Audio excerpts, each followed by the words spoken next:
Well, hello everybody. Welcome to the 47th Annual Common Ground Country Fair.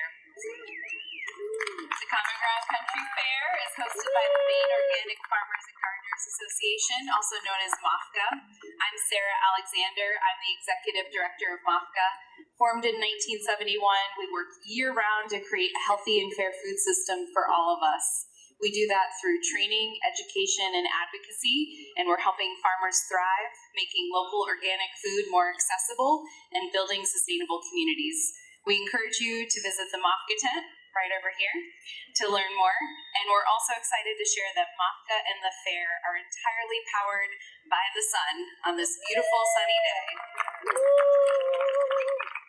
We have a 102 kilowatt solar array on the grounds here that we installed in 2017 with our partners at Revision Energy. And our campus is 300 acres situated in unceded Wabanaki homelands. We're working throughout the year to build relationships with Wabanaki communities, partner on food sovereignty projects, and advocate for Wabanaki tribal sovereignty. We encourage everyone to visit the Maine Indian Basket Makers Alliance tent, which is right over here on the Commons, to support Wabanaki artisans and learn more about Wabanaki culture. As part of our support for tribal rights and Wabanaki people, we are also proud to support Question 6 on the November ballot to include Maine's original treaty obligations in printed copies of the Maine Constitution. Ensuring people understand this history, the commitments, and the obligations governments made to the Wabanaki tribes and people is essential for a healthy relationship between the Wabanaki and the state of Maine. Supporters of Question 6 will be here, right here, after the keynote today, and we encourage you to sign up if you'd like to help pass Question 6. So I really have the honor today of introducing Chief Clarissa Sabattis, Tribal Chief of the Houlton Band of Maliseet Indians. She's going to be talking today about Wabanaki food sovereignty and community health. Chief Sabattis has worked in support of the Houlton Band of Maliseet Indians in Maine and throughout the United States. Her work to restore sovereignty and self-governance, not only for the Maliseet Nation, but also for the 4 other tribes in Maine, has already resulted in more control in their public health infrastructure by moving the management of their district's public health liaison to Wabanaki Public Health and Wellness. She believes in the vitality of her community and is looking forward to working more on Wabanaki food sovereignty in her second term as chief. The Houlton Band of Maliseet already have community gardens. They're growing raspberries and other crops. I got to see them earlier this summer. They're looking great. And they're looking to expand their food production and food processing infrastructure in order to create more access to healthy and traditional foods for their tribal community. Please join me in welcoming Chief Sabattis.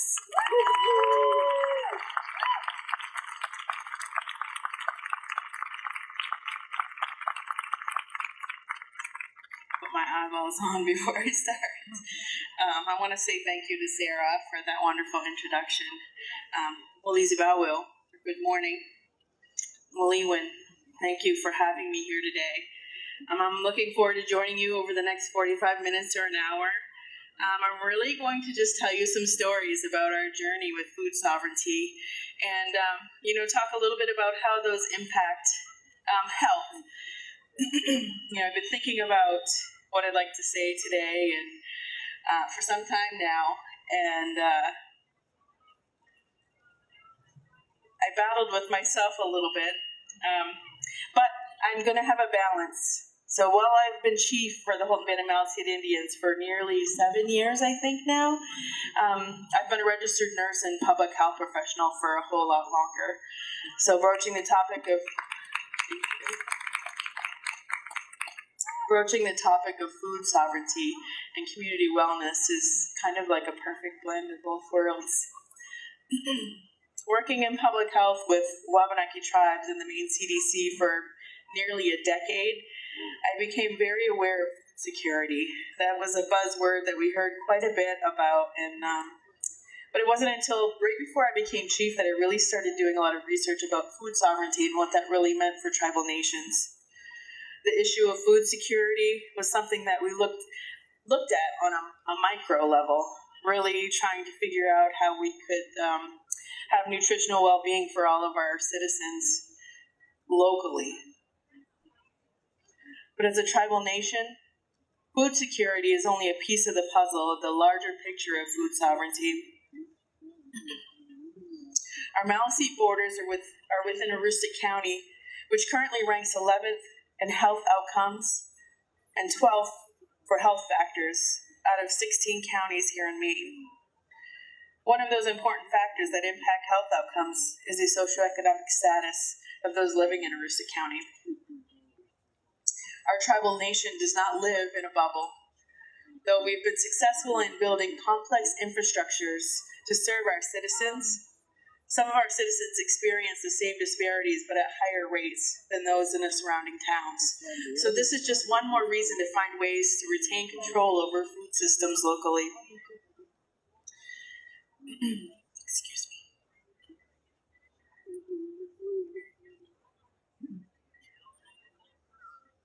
I'm not sure that there's a universal definition of food sovereignty. However, I can tell you what it means to me as an individual and as a tribal leader.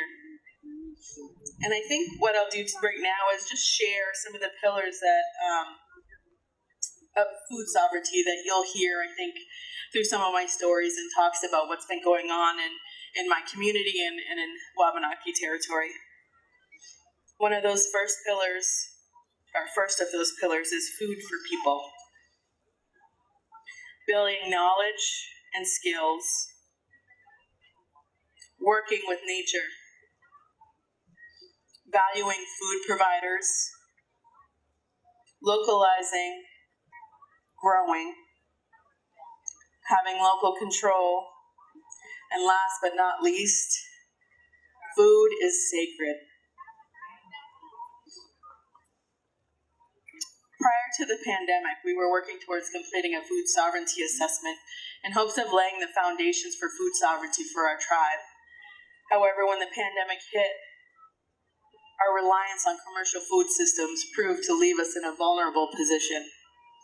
It really forced us to have to move forward without completing an assessment and just looking at what the needs were that we could see right in front of us and starting to address those immediately. Things happened so quickly once we had our first positive COVID-19 case in Maine. Aside from preparing to make the shift to working remotely, I sat back and tried to determine what impact I could really make. For those of you who aren't familiar with our Maliseet community, it's a very small community. We have no stores of our own, and aside from raspberries at that time, we grew no food to provide to citizens. We also had no food distribution center or pantry. I knew I couldn't make people stay home, but that we could find a way to help them do that. And after many calls and conversations, we were able to open a food pantry on tribal lands with the first delivery within days. With a large population of elders in our community who live on a fixed income, it's not exactly a simple feat to have 3 weeks worth of food in your home. We set up no contact drive-through distribution. We delivered to elders' homes. And while this wasn't exactly food that we were growing, it was a start to providing food to our citizens. And I'd like to add, without the partnership of Wabanaki Public Health and Wellness and our own staff, we wouldn't have been able to do this. And I'm not sure how all of you felt about COVID, but our staff at that time were really scared about contracting it. And so they were still willing to come out and make sure that our community was fed. We then went on to hire our first agriculturalist who worked with our natural resources program to start planning first on how to get citizens growing their own food, and then to look at how we as a nation could begin growing and providing for our own citizens. Again, partnering with Wabanaki Public Health and Wellness to begin educating our citizens about growing their own food, we decided to start with small gardens for our elders and then moved on to other families. In all, we've helped to establish over 50 new gardens in our small community. Wow.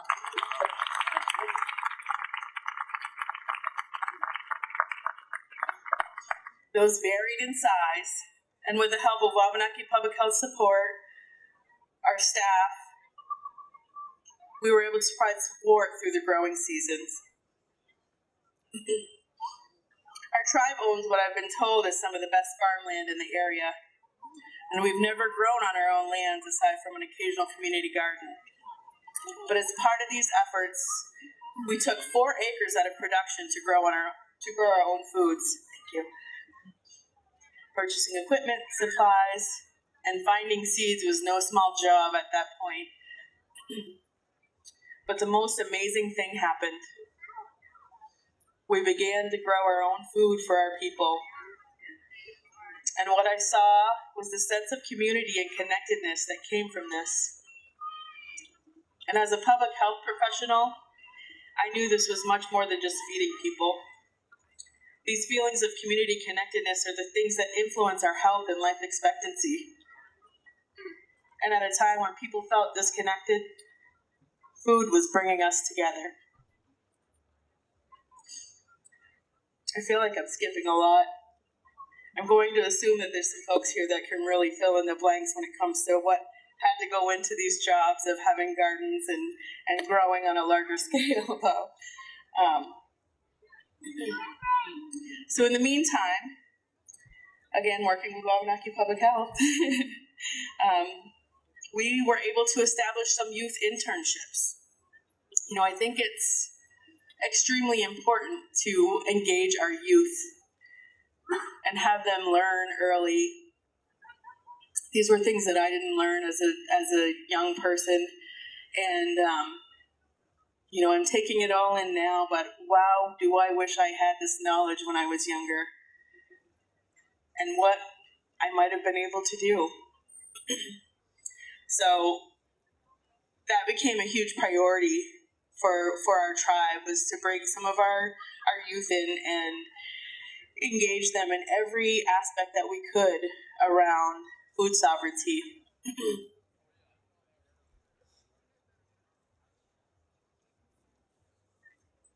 So I came into this project with our youth, having my knowledge of food sovereignty and my ideas of what that meant, and what I'd love to see happen. But right from the first meeting, they blew my mind. You know, I think there's so much value in having a different perspective, and I think that they came to the table without these restrictions or barriers already set in their minds. So the ideas that they came up with were amazing. And I want to acknowledge someone in the audience who was a huge part of that. They're gonna kill me. Maliseet John over here was one person who worked with our youth interns and did amazing. They had wonderful things to say, so thank you. So the projects that they came up with were on their own, and some of those included educational videos for the community. One youth chose to do ice fishing. They built a traditional smoker to smoke fish in the community, and they videoed these things. Another wanted to teach our people how to process their game in the field. One did a project around composting, and they placed a compost bin in our community right beside the mailboxes so everybody could access it. And it's my hope that with climate change and the environment, with all the work that needs to be done, that they're going to come along and fix some of these problems that have been created for generations. So for me, it's really important that we're really engaging them and teaching them so they can be our new leaders. So I'm going to step back into my leadership role for a minute and discuss pre-colonization. You know, while we have people that continue to hunt gather, trap, and fish, it's no longer something that can sustain us. The work that we do at the state is in an effort to restore our abilities to be good stewards and to take better care of our citizens. And if you've ever heard me speak before, I talk a lot about this word, Dolnabamic. It means all my relations. I was taught that this isn't just our two-legged relatives, but all that inhabit our Wabanaki territory. The winged ones, the four-legged, the water clan, essentially all the plants and animals. While we've adapted over the years to the changing environment, we still believe that the water and land is key to our survival and remains sacred. There's a relationship of reciprocity that has become unbalanced, and it is our duty to be good stewards of these lands and all of our relations that inhabit and take care of them, just as they have for us for thousands of years. Practicing reciprocity instead of just taking. As a riverine people, it's no longer safe for us to eat more than one fish meal per month from our river. And if you're pregnant or under a certain age, it's not recommended to eat any at all. Fish were such an important part of our diets, yet we're forced to rely on the commercial food systems to access what is in our backyards. I've done a lot of work with our sister nations as well in Canada on restoring the Willistic or St. John watershed in hopes of bringing our historical sea-run fish back, such as salmon. But unfortunately, climate change and damage to our ecosystem makes that nearly impossible. Even if we bring them back, the things that are in our rivers make it difficult for us to use or take from the river to eat, which is something that was traditionally what we did. So I talk about this because food sovereignty isn't just growing, it's also the hunting and the fishing and partaking in those traditional activities. Sorry. We did have a success in the last few years with the other tribal leaders. We were able to negotiate the highest water quality standards in the nation in some of our territory.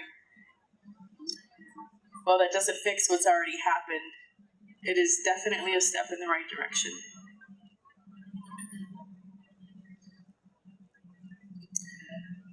We've also had some gains in the past year with the passage of LD 1620, which now will allow the Mi'kmaq Nation and ours to start self-determining our own hunting and fishing rights in our territories. And I know that might seem small. Thank you.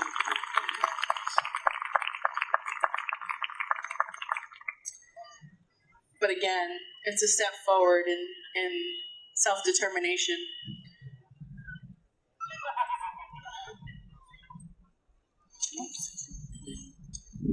So I'm going to jump back over to our efforts during the pandemic. We had to come up with ways to stay connected and continue to engage with the efforts that we had started. Staff decided to start taking advantage of social media, electronic devices, and I'll just talk about a couple things that happened during that time. We distributed canning equipment and supplies to those who had been growing their own foods, and even those who had challenges with accessing electronic devices were able to take part in classes from their own kitchen. So it was connecting people, friends, family members, and community members, and I can't tell you the joy that came from those classes. And then from that, we also started having cooking classes. Wabanaki Public Health and Wellness offered classes online. Our health center offered classes online. So it really felt like things were coming full circle. And these were things that were really highly sought after in our community.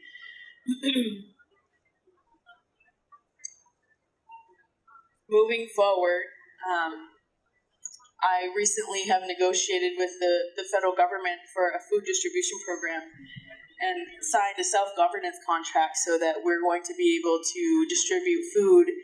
And with this, the food that comes is stuff that is obtained from other tribes. The federal government or the USDA purchases from growers, other tribal nations. This is also going to offer us an opportunity to provide foods from our own gardens and our own agricultural program to this program. We can put it in our own food distribution program, but they also take it and put it into other programs across the state, across the nation. There's only 3 of these programs in New England, so we're just getting up and going, but it really does feel like a promising opportunity to assist some of our families, but also to grow our food sovereignty efforts.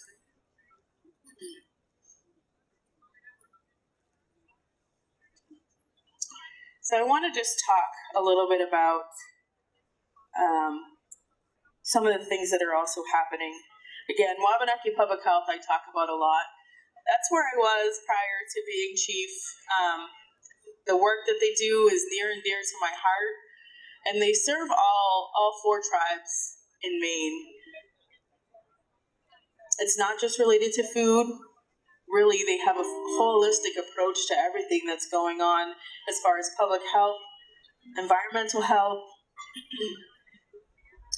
but related to food sovereignty. They worked with our youth interns, so they would leave our community and go to Millinocket, more specifically, and there's a gathering place there that's meant for all the Wabanaki. We invite more than just Wabanaki. There's events that happen there, and there's going to be a lot more wonderful things taking place, but they started growing food there, and our youth interns helped raise a hoop house. They've been helping to grow and learn and teach. Wabanaki has also established a mobile food pantry.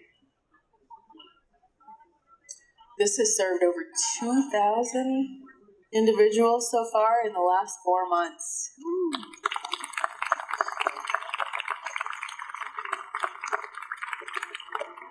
They're sourcing foods from tribes such as Passamaquoddy with their blueberries, their maple syrup. They're also, I also wanted to mention Mi'kmaq has a farm. They have fish, and they grow some of their own foods. But I think the goal is really to continue this work and sourcing locally from tribes and others.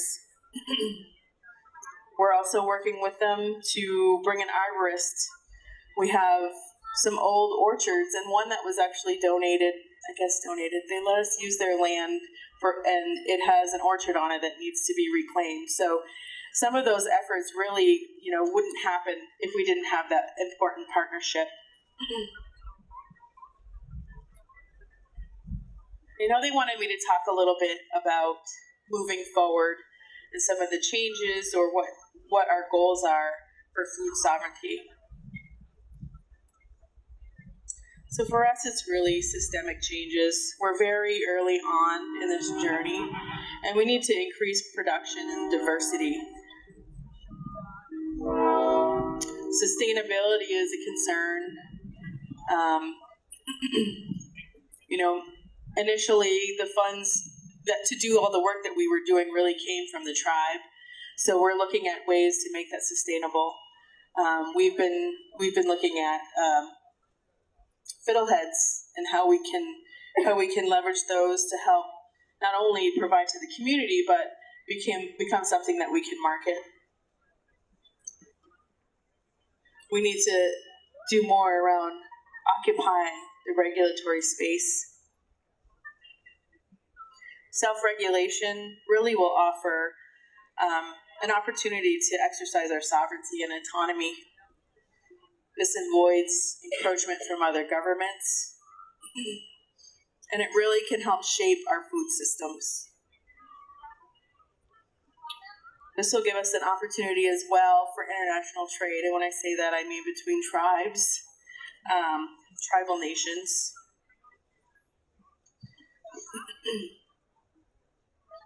And my hope is that we'll be able to establish an agricultural program, or department, At this point, we really just move forward with hiring staff and place them under our natural resources. They had the knowledge to help start the growing that we were doing, but I think it's really important to establish this department for us for more than one reason. You know, it will give us this one place to retain the knowledge that's being gained from all of the work that's happening right now.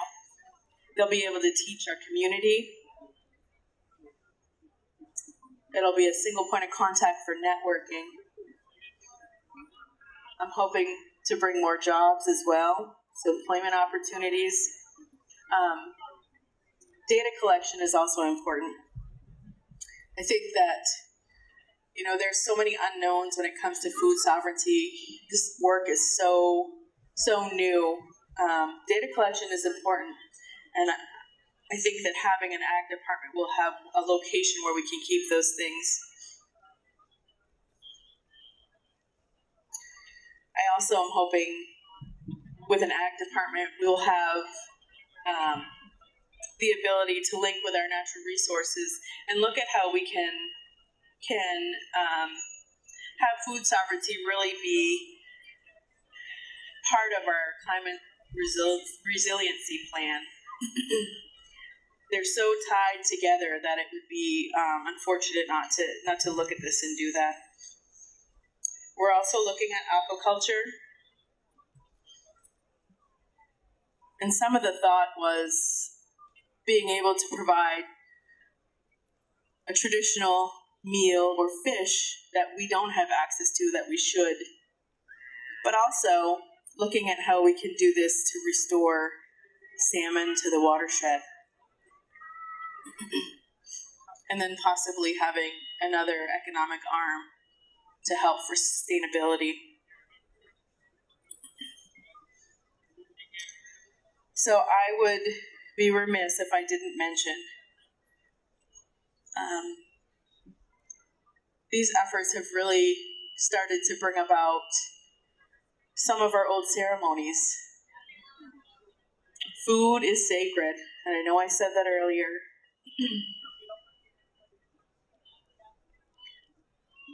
The work that we're doing has really highlighted that.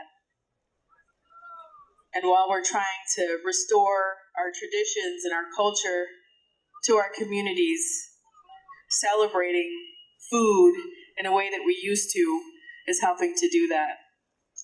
It's bringing back our language, and again, connecting our community.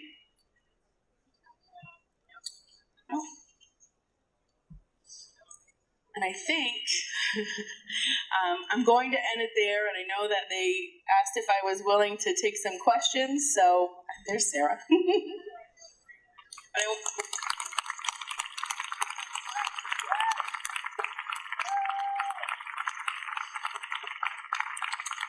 you.